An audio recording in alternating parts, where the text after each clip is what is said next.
So hello ಎಲ್ರಿಗೂ ಕೂಡ ನಮಸ್ಕಾರ. ನನ್ನ ಇವತ್ತಿನ ಈ ಒಂದು ವಿಡಿಯೋ ನಾನು ಈಗ ಸ್ಟಾರ್ಟ್ ಮಾಡ್ತಾ ಇದ್ದೀನಿ.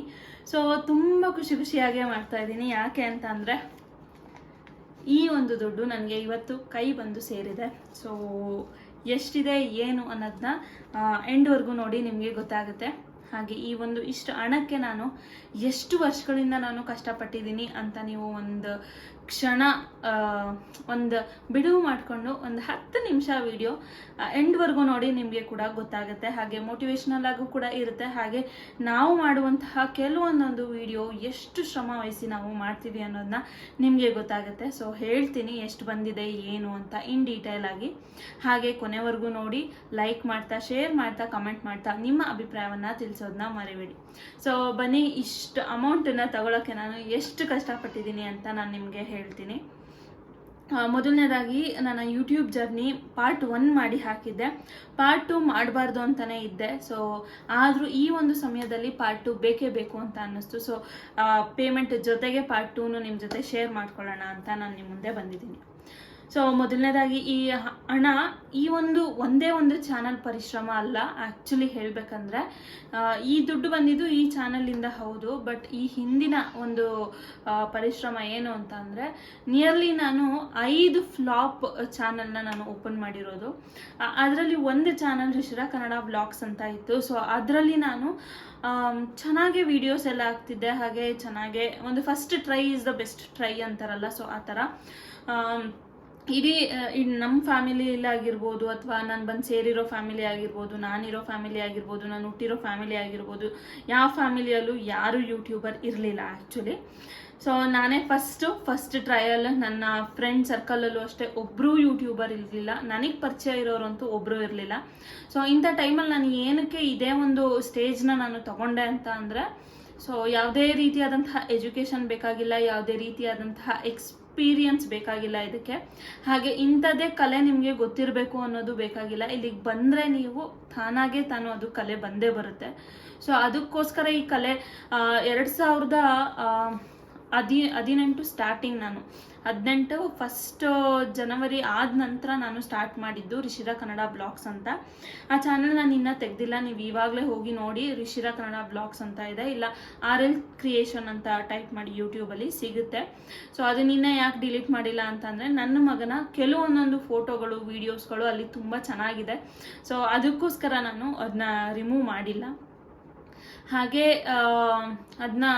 ಅದೊಂಥರ ನನಗೆ ಮೆಮೊರೀಸು, ಫೀಲಿಂಗ್ಸು ಎರಡೂ ಇದೆ. ಗುಡ್ ಎಕ್ಸ್ಪೀರಿಯನ್ಸ್ ಆಗಿರ್ಬೋದು, ಬ್ಯಾಡ್ ಎಕ್ಸ್ಪೀರಿಯನ್ಸ್ ಆಗಿರ್ಬೋದು, ಪ್ರತಿಯೊಂದು ಎಕ್ಸ್ಪೀರಿಯನ್ಸ್ ಕೂಡ ಆ ಚಾನಲ್ ಕೊಟ್ಟಿದೆ ನನಗೆ. ಅದರಲ್ಲಿ ಆ್ಯಡ್ಸ್ ಅಂಡ್ ಪ್ರಾಬ್ಲಮ್ ಆಯಿತು, ಆಗಲಿಲ್ಲ, ಬಿಟ್ಟಾಕ್ದೆ. ಇನ್ನು ನೆಕ್ಸ್ಟ್ ಬಂತು ಅಂತ ಅಂದರೆ, ಇನ್ನು 2 ಚಾನಲ್ ಓಪನ್ ಮಾಡಿದೆ, ಅದು ಹೆಸರಿಲ್ದಂಗೆ ಹೋಯ್ತು, ಬಿಟ್ಟು ಹಾಕಿ. ಇದು ಬಂತು ಅಂತ ಅಂದರೆ 4ನೇ ಚಾನಲ್ಲು. ಫ್ಯಾಮಿಲಿಯಲ್ಲಿ ಯಾರಿಗೂ ಗೊತ್ತಿಲ್ಲ ಈ ಚಾನಲ್ ನಾನು ಓಪನ್ ಮಾಡಿದ್ದು. ಈಗಲೂ ಅಷ್ಟೇ ತುಂಬ ಜನಕ್ಕೆ ಗೊತ್ತಿಲ್ಲ, ಎಷ್ಟೋ ಕೆಲವೊಬ್ರಿಗೆ ಮಾತ್ರ ಗೊತ್ತಿರೋದು. ಯಾವ ರೀತಿಯಾಗಿ ಆಗ್ಬಿಟ್ಟಿದೆ ಇವಾಗ ಅಂತಂದರೆ, ವ್ಲಾಗಿಂಗ್ ಮಾಡಿ ವಿಡಿಯೋಸ್ನ ಮಾಡಿ ಯಾವುದೇ ಒಂದು ಫೋಟೋ ತೊಗೊಬೇಕಾದ್ರೆ ಅವಳು ಯೂಟ್ಯೂಬಿಗೆ ಹಾಕೊಳ್ಳೋಕೆ ತಗೊತಿದ್ದಾಳೆ ಬಿಡು ಅಂತ ಅನ್ನೋ ಲೆವೆಲಿಗೆ ಬಂದುಬಿಟ್ಟಿದ್ದೀನಿ ನಾನು. ಆಮೇಲೆ ಫ್ಯಾಮಿಲಿಯಲ್ಲೂ ಕೂಡ ಅಷ್ಟೇ ಒಳ್ಳೆ ರೆಸ್ಪಾನ್ಸ್ ಅಂತೂ ಸಿಗ್ತಾ ಇದೆ. ಹಿಂದೆ ಅನ್ನೋರು ಅಂದೇ ಅಂತಾರೆ, ಗೊತ್ತೇ ಇದೆ. ಒಂದು ಪ್ಲ್ಯಾಟ್ಫಾರ್ಮ್ ಅಂತ ನಾವು ಬಂದಾದ್ಮೇಲೆ ನಾವು ಕೊಡೋಕ್ಕೂ ರೆಡಿ ಇರಬೇಕು, ತಗೊಳಕ್ಕೂ ರೆಡಿ ಇರಬೇಕು. ಅದಂತೂ ಹೌದು, ಎಸ್, ಅದರಲ್ಲಿ ಇನ್ನೊಂದು ಮಾತಿಲ್ಲ. ಸೊ ಅದರಲ್ಲಿ ಏನೊಂದು ಮಾತಿಲ್ಲ, ನಿಮಗೆ ಗೊತ್ತೇ ಇದೆ. ಅದಾದ ನಂತರ ಈ ಚಾನಲ್ ಇವತ್ತಿಗೂ, ನಾನು ಇವಾಗೇನು ನಿಮಗೆ ನಿಂತ್ಕೊಂಡು ವಿಡಿಯೋ ಮಾಡ್ತಾ ಇದ್ದೀನಿ, ಇವತ್ತಿನವರೆಗೂ ನನ್ನ ಹಸ್ಬೆಂಡ್ಗೂ ಕೂಡ ಈ ಚಾನಲ್ ಗೊತ್ತಿಲ್ಲ ಆ್ಯಕ್ಚುಲಿ. ಸೊ ಯಾಕೆ ಈ ಚಾನಲ್ನ ಅವರಿಂದ ಮುಚ್ಚಿಡಬೇಕು ಅಂತ ನಾನು ಮಾಡ್ತಾ ಇರೋದಲ್ಲ. ಸೊ ನಾವು ಏನೇ ಒಂದು ಹಾಕಿದ್ರೂ ಫ್ಯಾಮಿಲಿ ಬಗ್ಗೆ ಅವರೊಂದು ಸ್ವಲ್ಪ ಫ್ಯಾಮಿಲಿ ಪರ್ಸನ್ ಅಂತ ಅಂದರೆ ತಪ್ಪಾಗಲ್ಲ. ಅವರ ಸುತ್ತಮುತ್ತ ಜನ ಏನಂತಾರೋ, ಏನಕ್ಕೋ, ನಿನ್ಗೆ ಯಾಕೆ ಈ ರಿಸ್ಕ್, ಏನಕ್ಕೆ ನೀನು ಇಷ್ಟು ಕಷ್ಟಪಟ್ಟು ಏನಕ್ಕೆ ಮಾಡೋಕ್ಕೆ ಹೋಗ್ತೀಯಾ ಅನ್ನೋವಂತಹ ಕೇರ್ ಅಂತ ಅಂತಾರಲ್ಲ. ಸೊ ಅದು ಒಂದು 50% ಇರುತ್ತೆ. ಸೊ ಇಷ್ಟೊಂದೆಲ್ಲ ಸ್ಟ್ರೆಸ್ ತಗೊಂಡು ಮಾಡುವಂತಹ ನೆಸಸರಿ ಏನು, ಆ ದುಡ್ಡನ್ನು ನಂಬ್ಕೊಂಡು ನೀನು ಯಾಕೆ ಅಂತ ಅಂತಾರೆ. ಇನ್ನು ಮನೆಯವರ ವಿಷಯಕ್ಕೆ ಬರೋ ಹಾಗಿದ್ರೆ, ರಿಷಿರಾ ಕನ್ನಡ ವ್ಲಾಗ್ಸಲ್ಲಿ ಪ್ರತಿಯೊಬ್ಬರಿಗೂ ಎಕ್ಸ್ಪೀರಿಯನ್ಸ್ ಆಗಿಬಿಟ್ಟಿದೆ. ಇಷ್ಟು ಕಷ್ಟಪಡ್ತಾಳೆ, ಯಾವುದೇ ರೀತಿಯಾದಂತಹ ಪೇಮೆಂಟ್ ಇಲ್ಲ, ಏನಿಲ್ಲ, ಇವಳಿಗೆ ಯಾವುದೇ ರೀತಿಯಾದಂತಹ ಒಂದು ಸಪೋರ್ಟ್ ಸಿಗಲ್ಲ, ಆದರೂ ಏನಕ್ಕೆ ಇಷ್ಟು ಕಷ್ಟಪಡ್ತಾಳೆ ಅಂತ ಕೆಲವೊಂದೊಂದು ಮಾತುಗಳು ಬಂತು. ಸೊ ಆದರೂ ನಾನು ಬಿಡಲಿಲ್ಲ. ಎಷ್ಟೋ ಒಂದು 1000 ಸಬ್ಸ್ಕ್ರೈಬರ್ಸ್ ಆಗೋವರೆಗೂ ಕೂಡ ಯಾರೂ ಫ್ಯಾಮಿಲಿಗೆ ಗೊತ್ತೇ ಇಲ್ಲ ಈ ಚಾನಲ್ಲು. 1000 ಸಬ್ಸ್ಕ್ರೈಬರ್ಸ್ ಆದ ನಂತರ ನನ್ನ ಸಿಸ್ಟರ್ಸ್ಗೆ ಹೇಳಿದೆ. ಸೊ ಅದೆಲ್ಲ ಆದಮೇಲೆ ಮಾನಿಟೈಸ್ ಆದಮೇಲೆ ನನ್ನ ಮಮ್ಮಂಗೆ ಹೇಳಿದ್ದು, ಅಲ್ಲಿವರೆಗೂ ನಾನು ಹೇಳಿಲ್ಲ ಈ ಚಾನಲ್ ಬಗ್ಗೆ. ಇಷ್ಟು ಕಷ್ಟಪಟ್ಟು ಈ ಚಾನಲ್ನ ನಾನು ಬೆಳೆಸಿದ್ದು. ಈ ಒಂದು ಅಮೌಂಟನ್ನ ನಾನು ತೊಗೊಬೇಕಾದ್ರೂ ಅಷ್ಟೇ, ನಿಮಗೆ ಗೊತ್ತಿದೆ, ಲಾಸ್ಟ್ ವೀಡಿಯೋದಲ್ಲಿ ನಾನು ಹೇಳಿದ್ದೀನಿ ಎಷ್ಟೆಷ್ಟೆಲ್ಲ 2 ತಿಂಗಳ ಹಿಂದಿನ ಪೇಮೆಂಟು ನನಗೆ ಇವಾಗ ಕೈಗೆ ಸಿಕ್ಕಿರೋದು. ಈ 2 ತಿಂಗಳ ಪೇಮೆಂಟ್ ನನಗೆ ಚಿಕ್ಕದೇ ಆದ್ರೂ ಕೂಡ ಒಂದು ಮಿಡಲ್ ಕ್ಲಾಸ್ ಫ್ಯಾಮಿಲಿಗೆ ಅದು ಒಂದು ದೊಡ್ಡ ಅಮೌಂಟ್ ಅಂತಲೇ ಅನ್ಬೋದು. 1-2 ತಿಂಗಳು ಚೆನ್ನಾಗಿ ಕೂತು ಊಟ ಮಾಡುವಷ್ಟು ಸ್ಯಾಟಿಸ್ಫೈಯಿಂಗ್ ಅಮೌಂಟ್ ಅಂತ ಅಂದರೆ ತಪ್ಪಾಗಲ್ಲ. ಸೊ ಈ ಥರ ನನ್ನ ಒಂದು ಯೂಟ್ಯೂಬ್ ಜರ್ನಿ ಹಿಂಗಿತ್ತು. ಇನ್ನು ಗ್ಯಾಜೆಟ್ಸ್ ವಿಷಯಕ್ಕೆ ಬರೋ ಹಾಗಿದ್ರೆ, ಸ್ಟಾರ್ಟಿಂಗ್ ರಿಷಿರಾ ಕನ್ನಡ ವ್ಲಾಗ್ಸ್ ಅಂತ ಸ್ಟಾರ್ಟ್ ಮಾಡಿದಾಗ ನನ್ನ ಹತ್ರ ಇದ್ದಿದ್ದು ಸ್ಯಾಮ್ಸಂಗ್ ಒಂದು ಚಿಕ್ಕದಾದಂತಹ ಫೋನು. ಸೊ ಅದರಲ್ಲಿ ಕ್ಲಾರಿಟಿ, ಯಾರೋ ಒಬ್ರು ಕಮೆಂಟ್ ಮಾಡಿದ್ರು ಕ್ಲಾರಿಟಿ ಚೆನ್ನಾಗಿಲ್ಲ, ಒಳ್ಳೆ ಕ್ಲಾರಿಟಿ ಕೊಡಿ ಅಂತ ಅಂದರು. ಅಂದ ತಕ್ಷಣ ನಾನು ಇಮಿಡಿಯೇಟ್ ನನ್ನ ಸೇವಿಂಗ್ಸ್ ಅಮೌಂಟ್ ಒಂದು ಪ್ರಾಜೆಕ್ಟ್, ನಮ್ಮ ಭಾವನವರು ಒಂದು ಫೀಲ್ಡ್ ರಿಸರ್ಚ್ಗೆ ಹೋಗ್ತಾ ಇದ್ರು. ಸೊ ಅವ್ರ ಹತ್ರ ಒಂದು ಪ್ರಾಜೆಕ್ಟ್ನ ತಗೊಂಡು ಒಂದು ಫಾರ್ಮ್ ಫಿಲ್ ಮಾಡಿ ನಾನು ಆ ಹಣವನ್ನು ಸಂಪಾದನೆ ಮಾಡಿದ್ದು. 7,000 ಬಂದಿತ್ತು ಅದರಲ್ಲಿ. ಸೊ ಅದಕ್ಕೆ ನನಗೆ ಅದೇ ಒಂದು ನೆಕ್ಸ್ಟ್ ಮಂತ್ಗೆ ನಮ್ಮಮ್ಮ ಬಾಗ್ನ ಅಂತ ಕೊಟ್ಟಿದ್ರು 1,000. ಅದು ಆಮೇಲೆ ನನ್ನ ಹಸ್ಬೆಂಡ್ ಹತ್ರ ಇಸ್ಕೊಂಡೆ ಸ್ವಲ್ಪ ಅಮೌಂಟು. ಹಾಗೆ ಹೀಗೆ ಸೇವ್ ಮಾಡಿದ್ದು 2,000 ಆಯಿತು. ಕರೆಕ್ಟಾಗಿ 12,200ಗೆ ರೆಡ್ಮಿ ಒಂದು ಮಾಡೆಲ್, ಅಷ್ಟು ಗೊತ್ತಿಲ್ಲ ನನಗೆ, ರೆಡ್ಮಿದು ಒಂದು ಫೋನ್ ತೊಗೊಂಡೆ. ಸೊ ಅದು ಏನಾಗೋಯ್ತು ಅಂದರೆ, ನಾನು ಸ್ಟೋರೇಜ್ ಅಷ್ಟು ಗಮನ ವಹಿಸ್ಲಿಲ್ಲ, ಸ್ಟೋರೇಜ್ ಸ್ವಲ್ಪ ಕಮ್ಮಿ ಆಯಿತು. ಸೊ ಸ್ಟೋರೇಜ್ ಫ್ಲಾಪ್ ಅಂತ ಅಂದ್ಬಿಟ್ಟು ನಾನು ಅದರಲ್ಲೇ ಹೇಗೋ ಹಾಗೆ ಈಗ ಮಾಡಿಕೊಂಡು ಇದ್ದೆ. ಸೊ ಅದಾದ ನಂತರ ಬೈದರು, ನಮ್ಮ ಮನೆಯಲ್ಲೇ ಬೈದರು, ಯಾಕೆ ಆ ವಿಡಿಯೋ ಎಲ್ಲ ಮಾಡ್ಕೊಂಡಿರ್ತೀಯ. ಒಂದು ಸ್ಮಾಲ್ ಇನ್ಸಿಡೆಂಟ್ ಆಯಿತು. ಆ ಟೈಮಲ್ಲಿ ಆ್ಯಕ್ಚುಲಿ ನಮ್ಮ ಹಸ್ಬೆಂಡ್ಗೆ ಮನೆಯಲ್ಲಿ ನಾನು ವಿಡಿಯೋ ಮಾಡ್ತಿದ್ದಿದ್ದು ಆವಾಗ ಇಷ್ಟ ಆಗ್ತಿರ್ಲಿಲ್ಲ. ಪ್ರಾಂಪ್ಟಾಗಿ ಹೇಳಬೇಕು ಅಂದರೆ ಆವಾಗ ಇಷ್ಟ ಆಗ್ತಾ ಇರಲಿಲ್ಲ. ಸೊ ದಟ್ ನಾನು ಆ ಟೈಮಲ್ಲಿ ಏನು ಮಾಡಿದೆ, ಫೋನನ್ನು ಇಸ್ಕೊಂಡೆ. ನಾನು ವಿಡಿಯೋ ಮಾಡಿರೋದು ನೋಡ್ತಾರೆ. ಸೊ ವಿಡಿಯೋ ಮಾಡಿರೋದು ನೋಡಿದಾಗ ಬೈತಾರೆ, ಯಾಕೆ ಇಷ್ಟೊಂದು ಎಫರ್ಟ್ ಎಲ್ಲ ಹಾಕಿ ಹಿಂಗೆಲ್ಲ ಟೈಮ್ ವೇಸ್ಟ್ ಮಾಡ್ತಾ ಇದೆಯಾ ಯಾಕೆ ಅಂತ ಬೈತಾರೆ ಅಂದ್ಬಿಟ್ಟು ನಾನೇನು ಮಾಡಿದೆ, ಫೋನ್ ಕಿತ್ಕೊಂಡೆ. ಸೊ ಆ ಫೋನ್ ಕಿತ್ಕೊಂಡಿದ್ದ ಒಂದು ಇದಕ್ಕೆ ಅವ್ರು ಏನು ಮಾಡಿದ್ರು, ಕೋಪ ಮಾಡಿಕೊಂಡ್ರು. ಸ್ವಲ್ಪ ಮುರುಸು ಇರುತ್ತಲ್ಲ, ಸೊ ಆ ರೀತಿಯಾಗಿ ನಾನು ಮಾತು ಜಗಳ ಆಗ್ಬಿಡ್ತು. ರಿಷಿರಾ ಕನ್ನಡ ವ್ಲಾಗ್ಸ್ ಅಲ್ಲಿಗೆ ಸ್ಟಾಪ್ ಆಯಿತು. ಸೊ ಅದಾದಮೇಲೆ ಪ್ರೆಗ್ನೆನ್ಸಿ ಕನ್ಫರ್ಮ್ ಆಯಿತು. ಅದಾದಮೇಲೆ ಕಂಟಿನ್ಯೂ ಮಾಡಲೇ ಇಲ್ಲ. ಸೊ ಈ ವ್ಲಾಗ್ನ ಏನಕ್ಕೆ, ಈ ಒಂದು ಚಾನಲ್ನ ಏನಕ್ಕೆ ಸ್ಟಾರ್ಟ್ ಮಾಡಿದೆ ಅಂತಂದರೆ, ಅಲ್ಲಿಯ ಈ ಚಾನಲ್ನ ಸ್ಟಾರ್ಟ್ ಮಾಡೋದಕ್ಕೂ ನಮ್ಮ ಊರಿನಲ್ಲಿ ಮನೆ ಸ್ಟಾರ್ಟ್ ಆಗೋದಕ್ಕೂ ಸೇಮ್ ಆಯಿತು.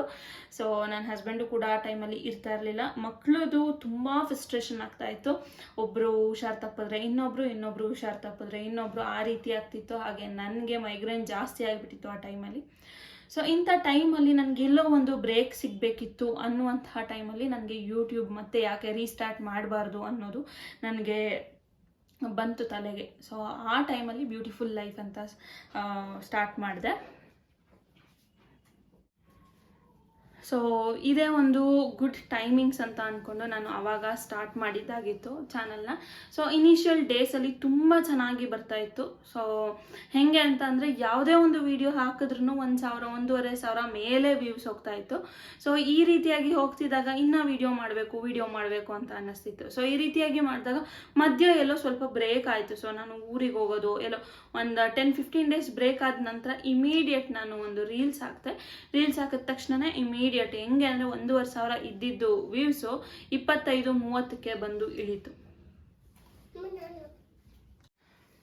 ಸೊ ಅಲ್ಲಿಗೆ ಕಂಪ್ಲೀಟ್ ಡೌನ್ ಆಯಿತು. 30, 35, 40 ಆ ಥರ ಬಂದ್ಬಿಡ್ತು.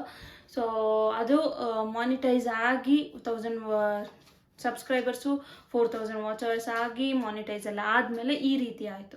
ಸೊ ಯಾವಾಗ ಅರ್ನಿಂಗ್ಸ್ ಅಂತ ನಾನು ಸ್ಟಾರ್ಟ್ ಮಾಡ್ತೀನಿ ಆವಾಗ ಈ ರೀತಿ ಆಗ್ತಿತ್ತು. ರಿಷಿರಾ ಕನ್ನಡ ವ್ಲಾಗ್ಸಲ್ಲೂ ಅಷ್ಟೇ, ಪಿನ್ ಕೋಡ್ ಏನು ಆ್ಯಡ್ಸನ್ ಪಿನ್ ಕೋಡ್ ಏನು ಬರುತ್ತಲ್ಲ, ಅದು ಕಂಪ್ಲೀಟ್ 3 ಚಾನ್ಸಸ್ಸು ಆಗೋಯ್ತು, ಅದು ಹೋಯ್ತು. ಇದರಲ್ಲಿ ಕೂಡ ಹಿಂಗಾಯಿತು. ಸ್ವಲ್ಪ ಬೇಜಾರಾದಾಗ ಏನೂ ಮಾಡೋಕ್ಕಾಗಲ್ಲ, ಸ್ವಲ್ಪ ಗ್ಯಾಪ್ ಕೂಡ ಆಯಿತು. 3-4 ತಿಂಗಳು ಗ್ಯಾಪ್ ಆಯಿತು. ಅದೇ ಟೈಮಿಗೆ ನಾನು ಆಫೀಸ್ಗೆ ಕೂಡ ಹೋಗಿ ಅಪ್ ಆ್ಯಂಡ್ ಡೌನ್ ಮಾಡೋದು ಆ ರೀತಿಯಾಗಿ ಎಲ್ಲ ಇರ್ತಿತ್ತಲ್ಲ. ಸೊ ಹಾಗಾಗಿ ತಲೆ ಕೆಡಿಸ್ಕೊಳ್ಳೋಕೆ ಹೋಗಲಿಲ್ಲ. ಬಟ್ ಇತ್ತೀಚಿನ ದಿನಗಳಲ್ಲಿ ಏನಾಯ್ತು ಅಂತ ಅಂದರೆ, ಇಲ್ಲ ಇದನ್ನು ಕೂಡ ಮಾಡಬೇಕು, ಯಾಕಂದರೆ ಒಂದು 4 ಗೋಡೆ ಮಧ್ಯೆ ನಾವು ಇರೋದಕ್ಕೂ ಏನೋ ಒಂದು ಸಾಧನೆ ಮಾಡ್ತೀವಿ ಅನ್ನೋದಕ್ಕೂ ತುಂಬ ವ್ಯತ್ಯಾಸ ಇರುತ್ತೆ. ಸೊ ಆ ಒಂದು ಕಾರಣಕ್ಕೆ ನಾನು ಮತ್ತೆ ರೀಸ್ಟಾರ್ಟ್ ಮಾಡಿದ್ದಾಗಿತ್ತು. ಹೀಗೆ ಹಲವಾರು ಸ್ಟ್ರೆಸ್ ನೀವು ನೋಡ್ತಾ ಇರ್ಬೋದು. ಒಂದು ದಿನಕ್ಕೆ 4-5 ವಿಡಿಯೋ ಹಾಕಿದ್ದುಂಟು. ಸೊ ಅಂಥ ಟೈಮಲ್ಲಿ ನನಗೆ ಕೈ ಹಿಡ್ದಿದ್ದು ಮನಿ ಸೇವಿಂಗ್ ಟಿಪ್ಸು. ಸೊ ಸ್ವಲ್ಪ ಅರ್ನಿಂಗ್ಸ್ ಅಂತ ಸ್ಟಾರ್ಟ್ ಆಗಿದ್ದು ಮನಿ ಸೇವಿಂಗ್ ಟಿಪ್ಸಲ್ಲಿ. ಹೋದ ವರ್ಷ ಆಗಸ್ಟಲ್ಲಿ ನನ್ನ ಒಂದು ಡಾಲರ್ಸ್ ಕೌಂಟ್ ಆಗೋಕ್ಕೆ ಸ್ಟಾರ್ಟ್ ಆಗಿದ್ದು, ಅನೇಬಲ್ ಆಗಿದ್ದು. ಸೊ ಅಲ್ಲಿಂದ ಇಲ್ಲಿವರೆಗೂ ನನಗೆ $100 ಕಂಪ್ಲೀಟ್ ಆಗೋಕ್ಕೆ ಇಷ್ಟ ಆಯಿತು. ಸೊ ಯೂಟ್ಯೂಬ್ ಹಿಸ್ಟ್ರಿ ತೆಗೆಯೋದು ಅಂದರೆ ನಾನು ನೆಕ್ಸ್ಟ್ ವೀಡಿಯೋದಲ್ಲಿ ಹಾಕ್ತೀನಿ.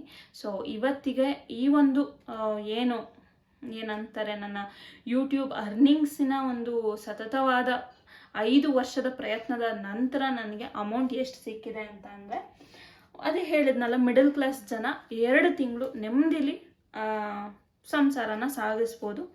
ಸೊ ಇಷ್ಟಿದೆ ನನ್ನ ಕೈಯಲ್ಲಿ ಇವತ್ತು. ತುಂಬ ಖುಷಿ ಆಗುತ್ತೆ ಹೇಳಬೇಕು ಅಂತಂದರೆ. ಯಾರ ಸಪೋರ್ಟು ಇಲ್ಲ, ಮನೇಲಿ ಯಾರೊಬ್ಬರು ಸಪೋರ್ಟು ಇಲ್ಲದೆ ನಾನು ಇಷ್ಟು ದುಡ್ದಿದ್ದೀನಿ ಅಂತ ಅಂದರೆ ತುಂಬ ಹೆಮ್ಮೆ ಆಗುತ್ತೆ. 5 ವರ್ಷದ ನಂತರ ನನ್ನ ಕೈ ಇದು ಸೇರಿದೆ ಅಂತ ಅಂದರೆ ಇನ್ನೂ ತುಂಬ ಖುಷಿ ಆಗುತ್ತೆ ಅಂತ ಹೇಳ್ತಾ ಇವತ್ತಿನ ಈ ಒಂದು ವಿಡಿಯೋ ನಾನು ಮುಗಿಸ್ತಾ ಇದ್ದೀನಿ. ಇಷ್ಟ ಆದರೆ ಒಂದು ಲೈಕ್, ಶೇರ್, ಕಮೆಂಟ್ ಮಾಡ್ತಾ ನಿಮ್ಮ ಅಭಿಪ್ರಾಯವನ್ನು ತಿಳಿಸೋದನ್ನ ಮರಿಬೇಡಿ. ಸೊ ಎಷ್ಟು ದುಡ್ಡು ಅಂತ ಹೇಳಲೇ ಇಲ್ವಲ್ಲ ಅಂತ ಅಂತಿದ್ದೀರಾ.